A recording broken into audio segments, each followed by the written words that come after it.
విరిగిన జీవితాల నుండి ఎక్కువ సువాసన వస్తుంది. హల్లెలూయా. విరిగిన జీవితాల నుండి ఆయన మహిమ ఎక్కువగా వెల్లడించబడుతుంది. అది వాక్యం చెప్తుంది.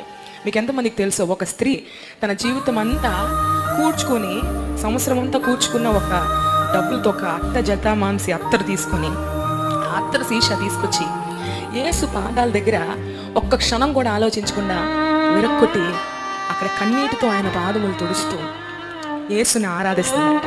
హల్లెలూయా. ఆరాధన అంటే ఇందాక సేవకుడు కూడా చెప్తా ఉన్నారు, ఆరాధన అంటే కేవలం 2 పాటలు పాడి మనం వెళ్ళిపోవచ్చు, లేదా మన జీవితాలే ఆయనకు ఆరాధనగా మార్చుకోవచ్చు. హల్లెలూయా.